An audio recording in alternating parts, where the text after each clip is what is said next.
chapter 1, verses 1 to 5. In the beginning was the Word, and the Word was with God, and the Word was God. He was in the beginning with God. All things came into being through him, and apart from him, nothing came into being that has come into being. In him was life, and the life was the light of men. The light shines in the darkness, and the darkness did not comprehend it. Sa Tagalog, nang pasimula ay naroon na ang salita.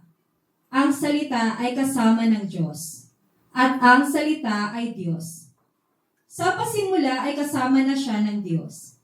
Nilikha ang lahat ng bagay sa pamamagitan niya, at walang anumang nilikha na hindi sa pamamagitan niya. Sa kanya ay may buhay, at ang buhay ay siyang ilaw ng sangkatauhan. Nagliliwanag sa kadiliman ng ilaw, at hindi ito nagapi kailanman ng kadiliman. May the Lord add conviction upon hearing of His word, and we may all be seated. So, taglabing na nga, no? So, parang marami tayong nakaraan, of course. Siyempre, may tayong celebration. Since nakatatapos lang ng ating celebrate church anniversary and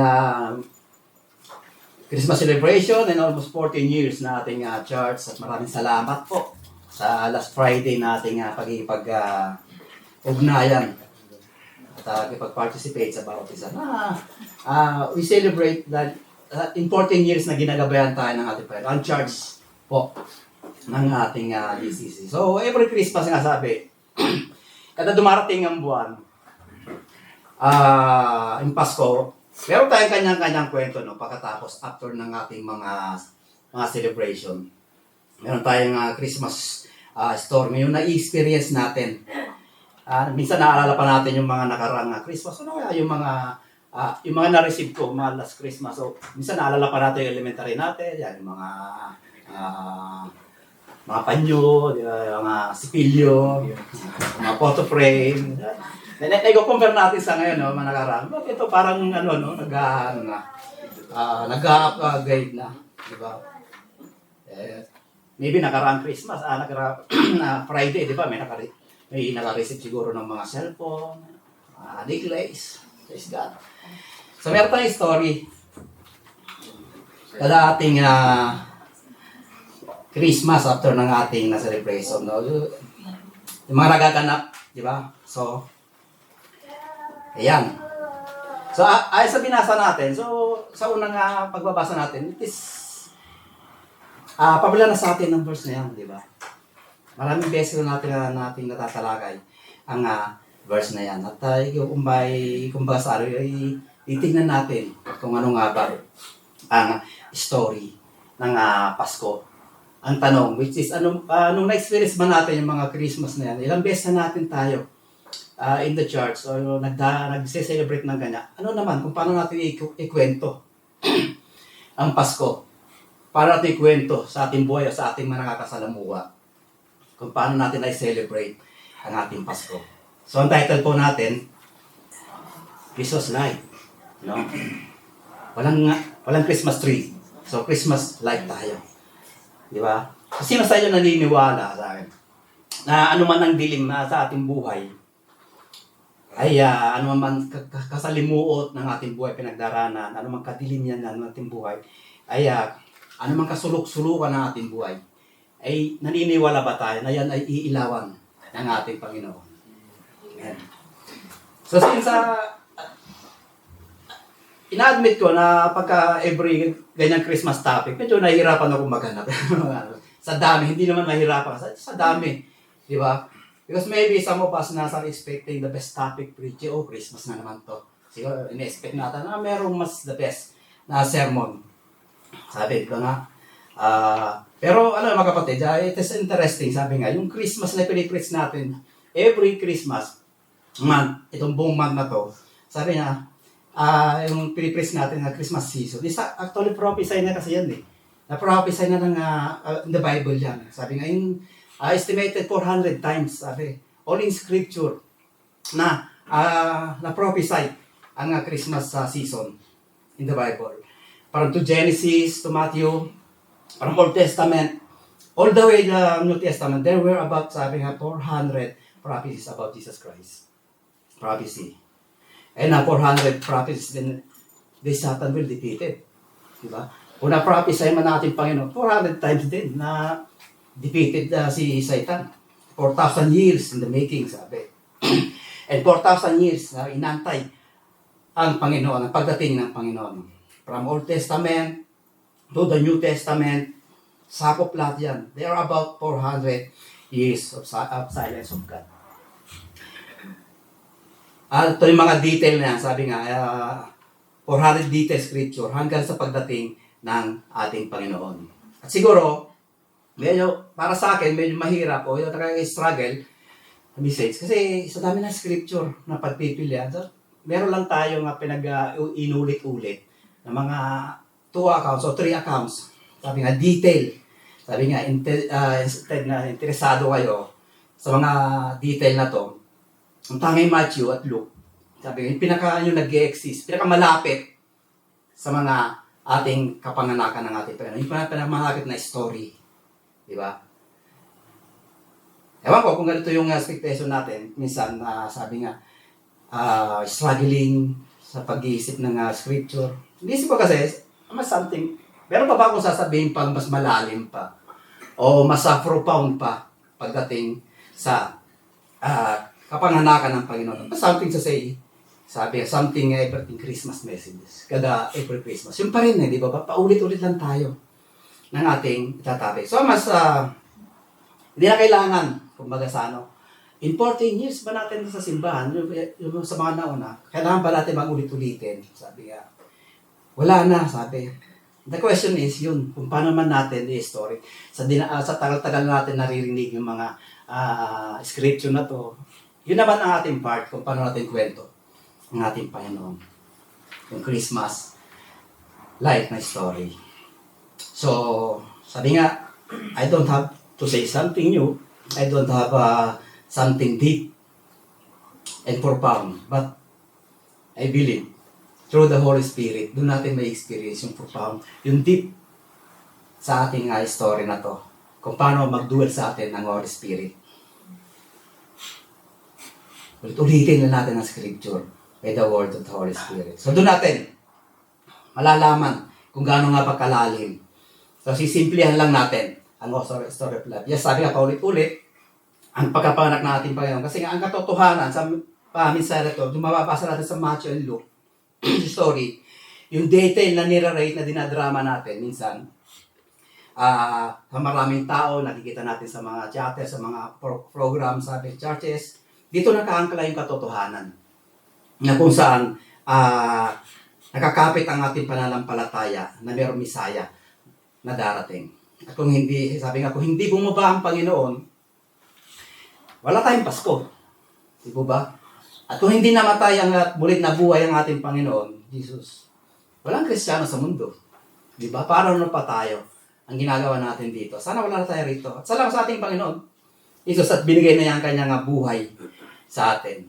Habang wala ka pang mata, habang wala ka pang kakayahang makita ang Diyos, nakita na tayo ng ating Panginoon. Wala pa sa umpisa. So, hindi po tayo mabot sa ating Panginoon, bagkus siya ang mabot sa atin. So, in other words, sabi nga, marami pa rin. Pero bakit marami pa rin? Sa mga basa sa Christian, marami pa nagdududa sa story of Christmas. Yung bang, sa unang basa pa lang natin, kung baka dadara natin mga bantapit, paano nangyari na buntis ang isang virgin? Naging pregnant isang virgin to the Holy Spirit, di ba? Kung tayo bago-bago pa lang, paano nga ba to the Holy Spirit? Mga katanungan, paano nangyari na laman ng wise man? At napunta sila doon sa Benger, 40 days ng, sabi nga, 40 days nang pinanganak si Jesus. Nang dumating yung mga wise man, yung mga magi. Diba? Yan mga gumugulo sa ating mga isipan, mga iba. Paano nagawang ipapatay naman ni Herod? Yung mga sa dami ng mga bata nito, sabi, 20 years pababa. Sinong matino na hari na ipapapatay niya? Because alam natin ang kwento, maraming complexities, maraming kalituhan maraming hindi natin naunawaan na mas malalim pa na i-explain ng ating isipan. So listen, sabi nga, maraming complexities ang Christmas season, but the message is simple. Napakasimple. Tayo lang ang nagpapahirap. Diba? The story might be complex, but the message was very simple, mga kapatid. So, simplihan lang natin. What is the message? Dahil pinahayag natin, Panginoon, that for you, that child is born. Simple ba? Simple lang po, di ba? Hindi lang, first time natin narinig to. For you, that Savior is born. Napakasimple. Di ba? At magiging malalim yan sa atin kung tatanggapin natin ang katotohanan na meron ipinanganak at umabot sa atin dahil tayo ay makasalanan. So, I do believe, sabi, lahat tayo ay tanggap yung mga mensahe ito na para sa'yo nagkaroon ng Pasko. Para sa'yo, ang Savior ay nabuhay at nangusap sa isang anghel. To the story of Matthew and Luke, nangusap sa isang anghel sa mga shepherd. I read that story. Ang mga shepherd, sabi ng anghel sa shepherd, sabi nga, for you, the Savior was born. So, kanina sinabi sa mga shepherd. So, interesting, no? Kasi ang naka-receive ng angelic proclamation, hindi prophecy, hindi Pharisees. Di ba? Hindi mga Sadducees, lalo na hindi si Hero, dahil unang nag-receive ng magandang balita, di ba? Ang nakatanggap, mga shepherd. So, hindi educated people, mga una. So, hindi mayayamang tao. Hindi yung mga experiencado. At hindi mga influential people ang una nakatanggap, which is the shepherd. Hindi yung maraming account sa Facebook. Hindi yung sikat sa social media. Di ba? Shepherd. So, bigla natin pansin. Ano yung mga shepherd? Ano ang nakatanggap? Bakit yung mga shepherd ang nakatanggap sa balita? Sabi nga. We have realized, sabi nga, ang karakter ng mga shepherd, which is, sabi, sila yung mga outcasts. Di ba? Yung mga hindi napapansin, hindi napapabayaan. Kasi ang shepherd nung ancient time, ito nga yun, di ba, yung mga nagpapakain ng mga sheep, yung mga nagpapainom, mga nag-aalaga, naghahapon. But now, sa atin ngayon, wala naman kasi mga ganong karamihan sheep sa atin. Ito yung kino-compare natin sa mga tao na yung nakikiamuhan sa mga maraming sakayan. Halimbawa, by contract. I-contract sila year bago, sabi nga, magsakahan hanggang harvest. Sasamahan niya yung tao na yon. So ito yung mga tao na yon. Yun ang trabaho nila, yung shepherd sa atin sa ngayon. Literal na shepherd. So kumbaga ang karakter, yun ang gawain nila, pero ang karakter ng mga tao na ito yung mga ulila. Di ba? Siyempre sila maghahanap ng kabubuhay nila. Kung meron silang sariling pamilya, kung meron naman silang sariling lupain, bakit sila makikiamuha? So ito yung mga ulila. Yung mga wala ng pamilya, kumbaga sa atin, kaya yun, nakikiamuhan sila. Mga pinabayaan, walang mga kamag-anak. Ito, ang kino-compare natin sa mga shepherd, sabi nga. So siguro dahil isa rin sa mga literal na shepherd, kaya sila na outcast, nakahiwalay. Literal, siyempre yung hygiene nila. Unang-una na yun, kaya minsan nilalayuan sila, siyempre nga sa amin nga naman, sa sinag ng araw, pawis, tuyo. Unang-una sa hygiene, di ba? So, pero bakit? Napaka-interesting na ito ang unang naka-receive ng nagandang balita ng ating Panginoon. The good news. Mga shepherd, sometimes, sabi nga, they oppress. Yan, binabaliwala sila. Yung the people who smell like animals who receive the good news. So, maaari sa mensahe sa atin, kung iihalin tulad natin ating sarili sa isang shepherd, sa mga ulila, sabi ng mga kapatid, ikaw man ay outcast, sabi nga, oppressed, o pinabayaan, inapi, pinalayas ka man, kahit ano ka pa, kahit sino ka pa. Ang Panginoon Diyos ay nabuhay para sa iyo, bumaba para sa atin.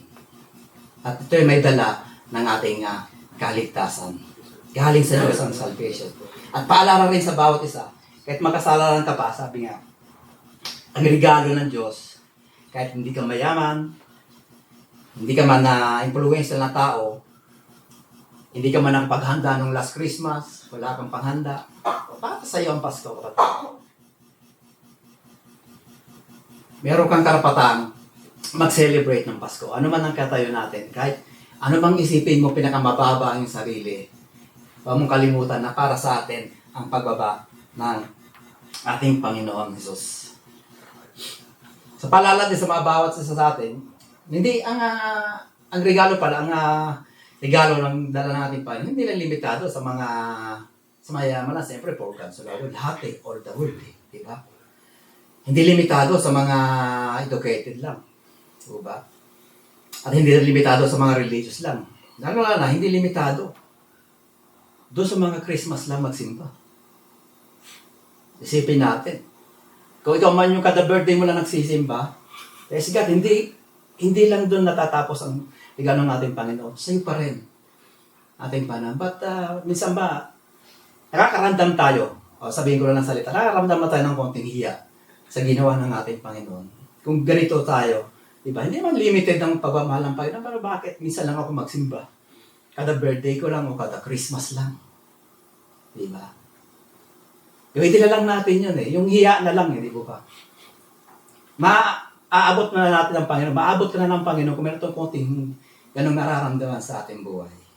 Di ba? Hindi limitado ang Panginoon. That for you, sabi nga, that child was born. At listen, sabi nga, hindi dahil sa marami, sa mga may kaya naman, hindi naman dahil sa na-achieve mo, hindi naman sa marami kang medal, hindi naman sa mataas yung standard mo, hindi naman sa mataas ang degree mo, kahit mas mataas pa sa thermometer yan, aabutin ka pa rin ng Panginoon. Para sa'yo, ang ating Pasko. Diba? Hindi dahil sa mga accomplishment. So, kumbaga, walang pinipili. Diba? Lahat. Ang pagbaba ng Panginoon, para sa lahat. Ibaba si Jesus Christ. And He born para sa mga hindi perpekto. Kundi ang tao sa may mga sakit, yung mga walang kakayahan na abutin ng Panginoon, yung mga walang kakayahan na tulungan ng kanyang sarili. That is for us. Para sa mga iniwan, para sa mga pinaasa, praise God. Para sa iyo ang Panginoon. Diba? And even, sabi nga, for the addicted ones, ano man yan, na kinalalagyan natin, He was born for you. Sabi mo sa katabi mo, kung mayroong iniwan dyan may pinaasa, He was born for you. There's His hope, mga kapatid. Huwag kang malungkot, sabi nga, sabi ng nakaraang Christmas, huwag kang malungkot, di mo naman birthday eh. Bakit ka malulungkot? Birthday lang, Lord, dapat magsaya ka. Di ba ba? Ayan. There's His hope. So, may pag-asa. Kahit pinaasa ka, mayroong pag-asa sa ating Panginoon. Kung yung last December, huling simba mo nung last December, He was also born for us.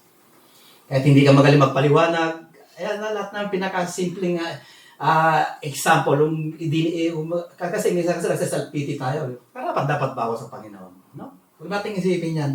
Hindi man tayo masyado nakakaintindi ng Scripture, He was born for you. At kada Friday, di mo maunawaan na mensahe, He was born for you. To the Holy Spirit, maunawaan natin yan. Kaya lagi tayong dumalo, lagi tayong pinagmamanghikan. Sabi sa John 3:16, first verse the topic, for God so loved the world, that He gave only begotten Son, that whoever, sabi. I love this part, napakaganda. Because whoever, sabi niya, are we qualified, every one of us? Are we the whoever then? Tayo ba yung whoever dyan?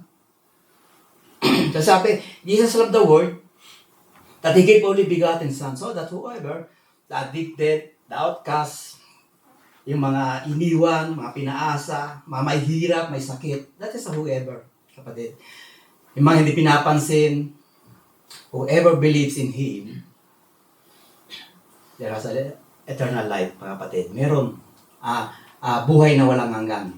Hindi pala kailangan, no, na whoever na, hindi pala kailangan na Canadian ka, American, di ba?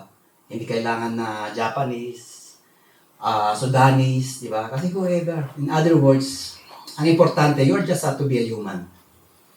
Human, to be regenerate, and we believe, and you have faith to God, and you will have eternal life. Di po ba? Hindi lang hindi kasi lahat ng human, sabi mong naniniwala. Then, kailangan na natin Diyos. Kaya andito siya ngayon, bumasa ating Panginoon. Because Jesus Christ is the divine word. He is the creator. He is the life and light, the source of spiritual life for all of us. Para tayo ma-generate. I-accept yung gift na to. Giving nga yung gift na yan, sabi, bigyan ka ng regalo. Ang tanong, tinatanggap mo ba yan? Lahat yan para sa lahat ng regalo na yan. Tayo ba na tumanggap lahat ng ating mga gift? Di ba? Tinanggap natin yan para sa atin. Kahit para sa iyo, kung di mo naman tatanggapin, what if ang regalo na to ng ating Panginoon? Di ba? Ganyan kabuti ang ating Panginoon. Ang kanyang mga sacrifice, Panginoon. But, sabi nga, sa John 1, 9-10, yan. There was the true light which coming into the world, enlighten every man. He was in the Word, and the Word was made through Him, and the Word did not know Him. Why? Diba kung naunawan natin yung una, wala pa kanina sinabi natin, bakit hindi sa inadmit? Bakit hindi nga tinanggap? He came to this world, but this world did not receive Him. This Jesus, Messiah, He came as a man, as a flesh, and dwelt among us, na kasama natin, which is the reason that we celebrate Christmas. Pero hindi tinanggap ng mundo. Di ba? Pakalungkot. At isang sign, sabi nga, bakit neglect? Bakit hindi tinatanggap ng mundo? Di ba? Did not know Him.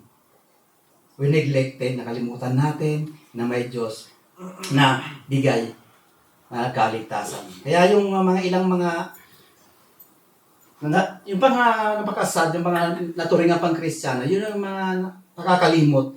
Mas kilala pa nila sa mga celebration nila yung si Santa. Diba? Lagi natin nagiging example yan. Yung kasi ang madalas na nag-susip sa ating kaisipan.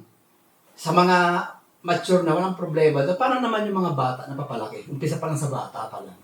Tayo alam na natin yun eh. Diba? Paano naman nakakapanood? Ang tagal na nating napapanood mga bagay na to. May concern tayo dun sa mga bata. Na mga una pa lang. Kasi sabi nga yung isip ng bata, napaka-receptive yan. Kung ano yung unang nakita nila, ito na. Diba ba? Kaya yung mga ilang Kristiyano, ganun. Doon na, mas kilala pa na si Santa. Saka nakakamiss yung mga kami natin sa hindi, yung kanta ng mga nakarang Christmas song, di ba? Mas naka-highlight yung pangalan Jesus. Ngayon, wala, yung mga kanta ngayon, medyo may Santa Claus na, di ba? Kaya napakaingat ang church na to, di ba? Minsan pinapaawit natin, di ba? Kaya napakaganda. Dito pa lang. Yung mga ipiniperform natin, mga idinadrama natin, di ba? Makaingat natin dyan sa mga ganyan. So, bakit may ganito? Ba't may ganyan? Dapat hindi ganyan. Di ba? Lagi natin nagiging example pa yung birthday. Di ba yan? Yung iso-surprise mo may birthday. Ito na, iso-surprise na, naghanda kayo, nag-ambag-ambag kayo, nag-decoration kayo. Then okay na lahat. Then papatay nyo ng ilaw, surprise ka, patay ilaw. Hindi natin pasok sa kwarto. And then, ang tagal lang, di ba dumarating, naisip nyo, sasabihan nyo pa yung birthday celebrant. Di ba nakalimutan? Yung pinaghandaan nyo, wala palang parating, hindi nyo pala nasabihan yung birthday celebrant. So, napaka-example, di po ba? Hindi nyo pala nasabihan, ang location nandito, kasi surprise nga, paano masasabihan. Lahat pala hindi nasabihan yung birthday celebrant. Para saan yung handa? Di ba? So, simpleng example. Dahil nakakalimutan natin na talagang may diwa ng Pasko. So, unfortunately, most of the people, sa ating mga ideas, yan mga about Christmas, dahil sa mga napapanood natin sa social media, doon nakabase yung Christmas story mo. So, most of people of churches, sabi nga, ang perception ng Christmas story ay kung ano yung trending, ano yung popular, ano yung mga socialize na naririnig natin. Kasi di ba? Kaya itong story natin, paulit-ulit na naman. Kasi nga nakakalimot tayo eh. Makakalimutin tayo eh. Di ba? Namaya nga lang paglawas natin dyan, nakalimutan na natin. Ito lagi natin i-remind. Mas remind, sabi ng Holy Spirit ang magpapalalim sa atin. Di ba? Yung mga nati-trending yun na ginagaya natin. Meron pa rin nangyayari. So balikan natin. Yung sinabi ko kanina, hindi ko na inaulit dyan. For God so loved the world, sabi nga, that He gave His only begotten. His only, sabi nga. Hindi naman sinabing forgotten son. Di ba? His only begotten. Kaya laging forgotten kasi ito na nangyayari. That He gave His only begotten son. Not forgotten. Di ba? Isa nga, may invite sa atin ng birthday. Bro, meron birthday, bigatin sa inyo. Bigatin sa kasi ba magkuha ng isip. Dahil pumunta ka rin sa place, sa bigatin sa. Yung pala, yung malaking tao magbe-birthday, kaya pala bigatin ang laki. Di ba? Bigatin sa, siyempre napaisip ka. Okay, bigatin yan kasi anak ng congressman yan. Anak ng contractor yan, bigatin yan. So yung mga bigatin, yung isa sa bigatin na the Son is the Holy Spirit, yun ang nakakaligtaan natin. Di ba? Kaya nagiging nalulungkot yung Pasko nyo. Sabi niya, kasi doon tayo nakapokus. Doon kung ano yung marireceive natin. Di ba? It's better to give than to receive na sinasabi natin. Then, why? Sabi nga, bakit yung na-receive mo, doon sa inirigalo mo, pinag-compare mo, mas mahal yung nirigalo ko eh. Bakit ito na-receive ko lang? Hindi, nakakalungkot, di ba? Kasi ganun ang nasa isip natin. Nasaan yung is better to give? Di ba? Kung yung tuturing natin, i-literal natin yun. Ba't ang lungkot mo? Ito na na-receive ko. Di ba? Kung talaga naunawa natin ang Pasko, nasabi nga natin, may Pasko dahil meron Lord. Doon tayo nakapokus. It's not about the gate, it is about the attire natin. Di ba? Napakaganda. Kung yung isipin natin na si Lord, ano man ang matanggap natin sa ating mga regalo, andyan pa rin. Masero ka man, wala ka man natanggap nung last Friday, andyan ang Lord. Pinaalala sa atin ay yung kaligtasan at yung ating pagbabago. Diba? Ano natin yun? Nakakalungkot ka? Huwag kayong malungkot. Kung ano yung nare-receive natin. Iba nga dyan, nakareceive lang ng ang saya-saya na, mga photo frame, di ba? Photo frame. Ang saya-saya niya kasi naunawaan yung Pasko. Thank you. Pasalamat natin yan. Nakatanggap ng suklay. Di ba? Tuwan-tuwa na yun sa galak. So kaya na-appreciate kasi naunawaan niya ang kahalagaan ng Pasko. Thank God that He gave. Mayroon itong chance natin, pinapaalala natin. Ayaw natin something to say, Jesus forgotten. Diba? You can change that, sabi nga, He's not forgotten Son. He is a begotten Son of God that was given each in everyone salvation. Lagi mo natin tandaan. So sa Matthew, sabi nga, ito na yung story ng mga ating talakayin. Matthew 2:6, and you, Bethlehem, land of Judah,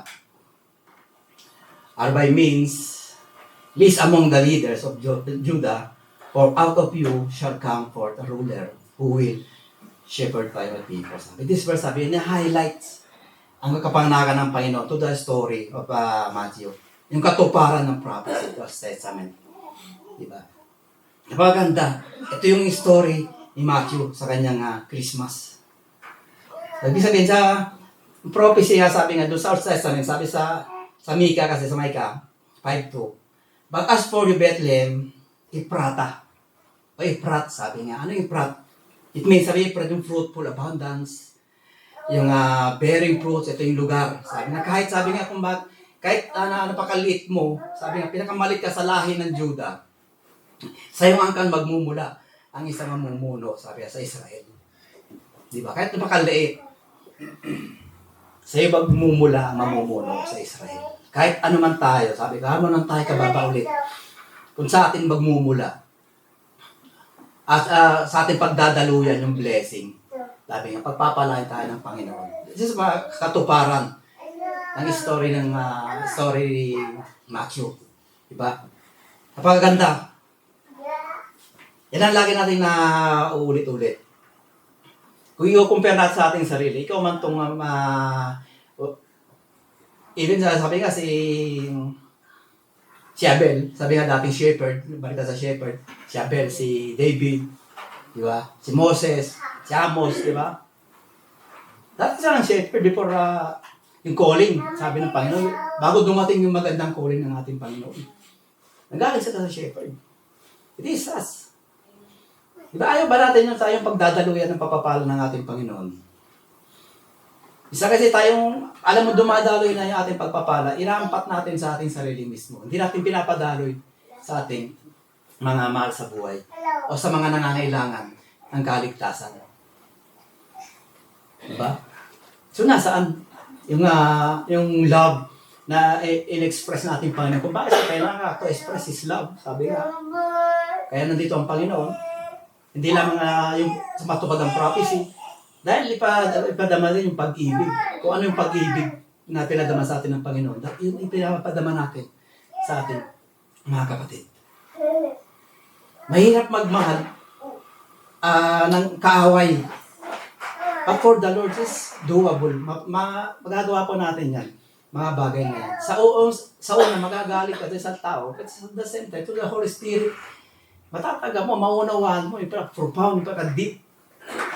Napapayag natin Panginoon, ganito pala magmahal.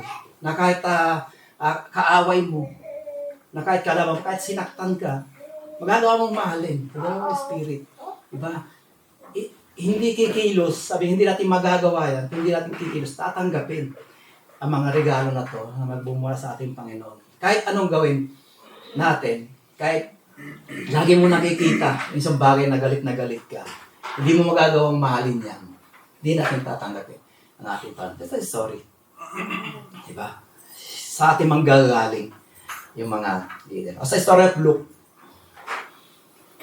Sa story of Luke naman, sabi nga, but the angel said them, do not be afraid.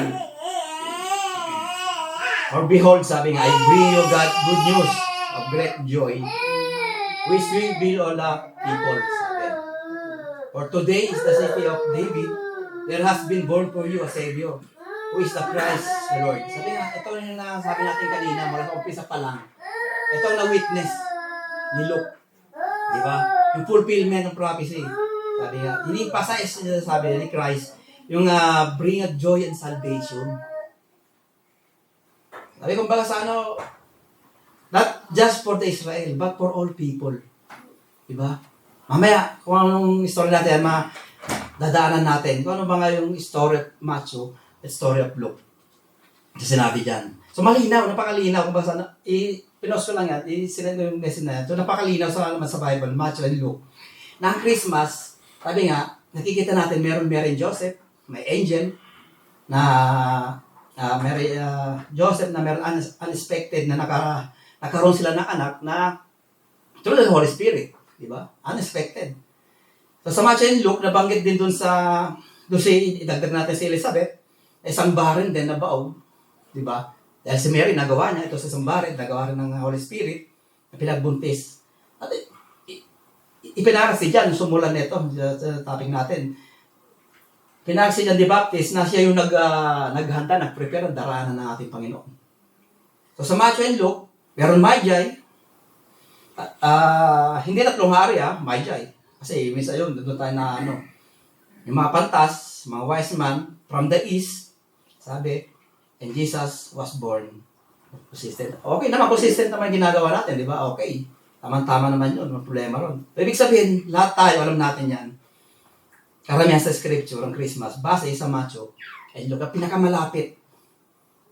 Isa pa yung sa Isaiah.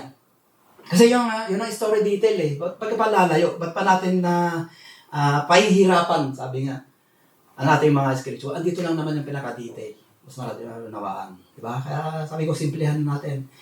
So sa Matthew, sabi nga, dinefine yung pagkapanganak ni Jesus Christ. Sa Luke, dinefine yung panganak ni Jesus Christ.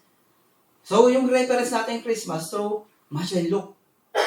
Ba si John, sabi sa binasa natin, sa John 1, walang sinabing nabuntis si Mary, at walang sinabing nanganak, wala nabanggit na wise man, inabanggit sa mga shepherd, sa Book of John, wala sa Book of John, pero nasa Matthew and Luke.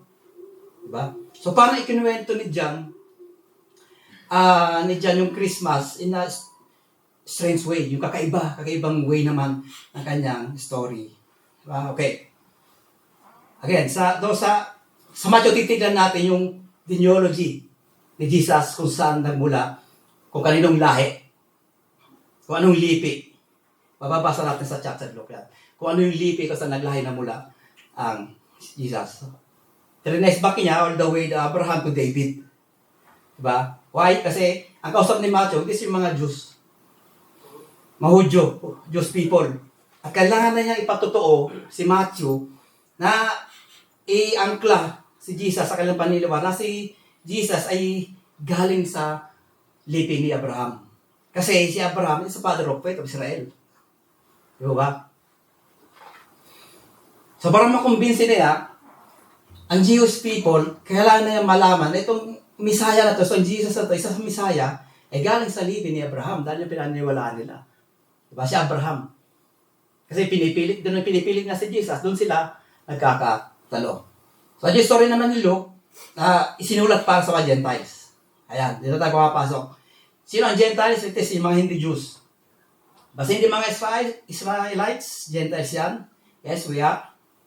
Again, ang story ng Matthew, sinusubaybayan niya ang Panginoon mula kay Abraham, mula sa Jewish people. Panginoon kay Abraham, kasi mga Jewish people, di ba? So, story of the Luke naman, hindi lang kay Abraham. It goes all the way to Adam. It's kay Adam, hindi lang basta kay Adam. Sabi sa Luke, ang pinakaugat si Adam. Si Adam. So, sapagkat ang kausap naman ni Lucas ay yung mga Gentiles. Diba? So, katulad natin, para ipaunawa, baka mamaya, baka sabihin ni baka isipin nyo, ang Diyos ng Israelites ay hindi lang nila Diyos, pati tayo, pati mga Gentiles, sabi niya. Isipin nyo rin na Diyos niyan. Yan ang iniisip.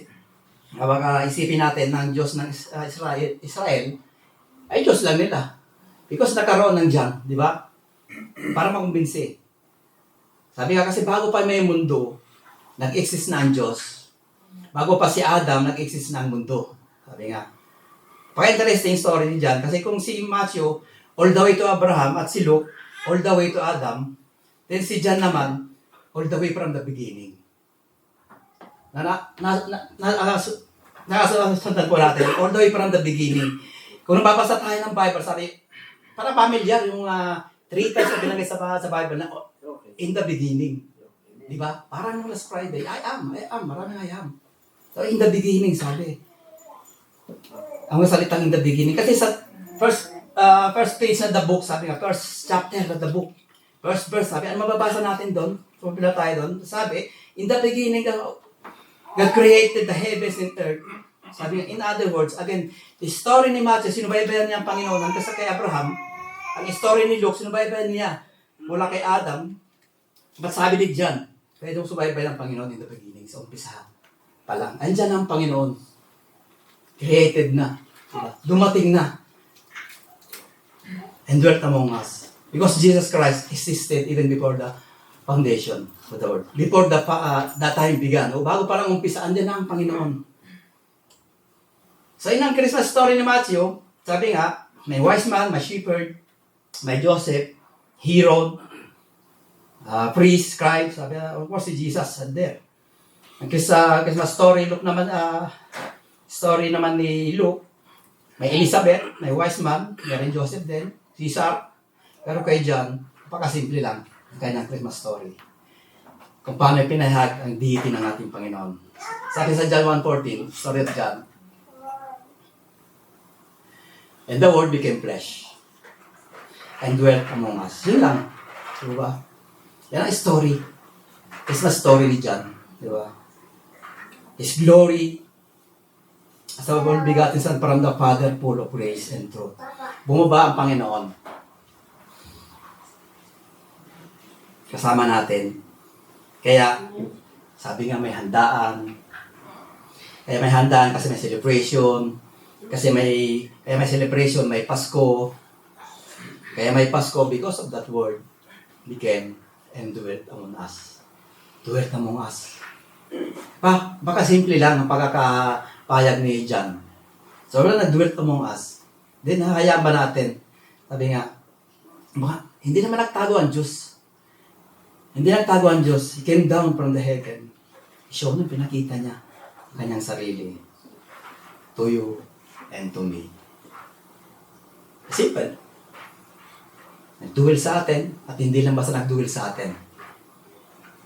Babaguhin tayo ng ating Panginoon. Kung talaga nag-duel sa atin ng ating Panginoon, meron tayong pagbabago sa ating sarili. Dahil yun ang part ng ating Panginoon para abutin tayo. Hindi lang basta inabot ng Panginoon na walang nangyari. Di ba? Kaya yun ang una natin diwa ng Pasko, makakaramdam tayo ng pagsisisi, mga kapatid. Kumbit sa ating sarili. Hindi lang natin nagse-celebrate ng Pasko. Every Pasko. Ito ba naging story natin? Sa atin, even though, may time na babakasyon tayo. Kung saan man yung Pasko nyo roon, ito, nakareceive ako ng ganito. Hanggang doon lang ba ang ating Pasko nito? Ikinukwento din natin. Lagi ikinukwento ng ating mga apostol natin. Di ba? Mula sa umpisa, pwede mong, in the beginning pa lang, pwede mong umpisa ng kwento hanggang doon. Sa darating pa. Di ba natin ma-full yan? Kasi, si Jesus Christ, He is the Alpha and Omega. Ay tayo, andito pa lang dumarating tayo. Then, sa patuloy natin, pagdalo. Sa mga ganitong mga gawain, is maunawaan natin. Then, alam po na natin kung ano yung story was a Christmas light. Di ba? So, what's the ponder po natin?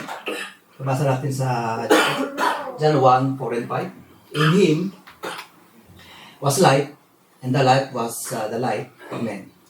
The light shined in the darkness, and the darkness did not comprehend it. So, napakagandang purpose na ating Panginoon sa bawat isa. Lord, give us something we would never get in our own.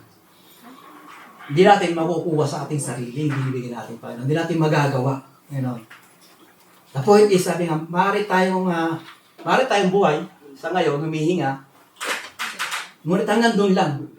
Kung wala naman sa atin ang buhay na walang hanggan, ano pang silbi ng ating Pasko? Sabi nga. So, paano natin mailalapat sa ating sarili?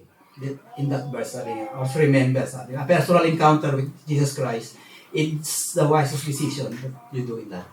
Ang pinaka-personal na encounter natin kay Lord, ay ang pinaka-the best decision na gagawin natin sa buhay natin. Nag-dwelt na sa ating Panginoon, nagawa na ang kanyang part. How ang part naman natin kung paano natin tanggapin ang kanyang pagbaba.